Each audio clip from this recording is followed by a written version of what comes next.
এই কালি ও বাবা, আমাদের তিনজনের মধ্যে তুমি কার ভাগ্যে ভাগ্যবান? কালি, লালি, ডালি, তোরা তিন মেয়েই আমার ভাগ্যলক্ষ্মী। না বাবা, আজ তোমাকে বলতেই হবে কে বেশি ভাগ্যবান। চল, তিন রাস্তার মোড়ে গেলে তোরা এর উত্তর পেয়ে যাবি। চল বল, তোরা কে কোন পথে যাবি? এই হলো তিন রাস্তার মোড়। এই পথে গেলে প্রচুর টাকা পাবি, তোদের সারা জীবনের অভাব মিটে যাবে। এই পথে গেলে একটা পরশ পাথর পাবি, যাকে সহজ সরল মনে স্পর্শ করে যা চাইবি তাই পাবি। আর এই পথে গেলে একটা অন্ধকে পাবি, যে আগে ওই টাকা আর পাথরের মালিক ছিল, এখন সবকিছু হারিয়েছে ভিখারি। বাবা, আমি এই পথে যাব, অনেক টাকা পেলে আমার সারা জীবনের চাহিদা মিটে যাবে। বাবা, আমি এই পথে যাব, পরশ পাথর পেলে আমি যা চাইবো তাই পাবো। যা লালি। বাবা, আমি এই পথে গিয়ে অন্ধভিখারীর সাহারা হতে চাই। যা কালি।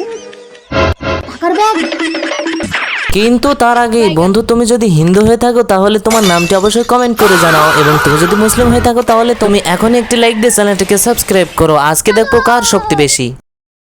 এত টাকা, আমি যাই। এই দাঁড়াও, এই টাকা এখন সরকারের আন্ডারে। এই টাকা চুরি করার অপরাধে আমি তোমাকে অ্যারেস্ট করলাম। পরশ পাথর, পরশ পাথর ছুঁয়ে পরীক্ষা করে দেখি আমি যা চাইবো তা পাই কিনা। পরশ পাথর, আমাকে সবার সেরা সুন্দরী করে দাও। এই কি, আমি কালো কুৎসিত হয়ে গেলাম কেন? না, মুখটা ঢাকিয়ে ওদের কাছে গিয়ে পরশ পাথর দিয়ে ওদের অবস্থাও আমার মতো করবো। এই তো অন্ধভিখারী, আস্তে পড়ে যাবে। কে তুমি? একটা অন্ধ অসহায় মানুষের হাত ধরলে? আমি তোমার বউ হয়ে সারা জীবনের সাহারা হতে চাই।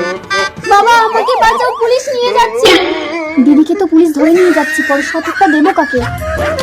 আরে রাজকুমার, আপনি এতদিন অন্ধ হয়ে কোথায় গেছিলেন? আমরা এতদিন আপনার টাকা সুরক্ষিত রেখেছি। এই নিন আপনার টাকা। এই চলো। দাঁড়ান, আমার টাকা যখন পেয়ে গেছি ওকে আপনি ছেড়ে দিন। কালী তো রাজকুমারকে বিয়ে করেছে, ওকে পরশ পাথর দিয়ে কালো কুৎসিত করে রাজকুমারকে আমি নিয়ে নেবো। কালী, এই পাথরটা হাতে নিয়ে বল আমাকে সুন্দরী করে দাও, দেখবি তুই আমার মতো সুন্দরী হয়ে যাবি। তাই পরশ পাথর, আমাকে সুন্দরী করে দাও। এ কি, আমি তো সত্যিই পরশ পাথর ছুঁয়ে সুন্দরী হয়ে গেলাম। এটা কি করে সম্ভব? তাহলে আমার উল্টো হলো কেন? এই পরশ পাথর আমার, মন সহজ সরল না হলে উল্টো কাজ হবে। পরশ পাথর, আমাকে দৃষ্টি দাও, আমি সব দেখতে পাচ্ছি। রাজকুমার, আমি তোমার বউ। আমি টাকা, পাথর, সুন্দরী বউ সব পেলাম। আমি বড় ভাগ্যবান। ডালি, লালি, এবার বুঝতে পারলি তো কে বেশি ভাগ্যবান? বাবা।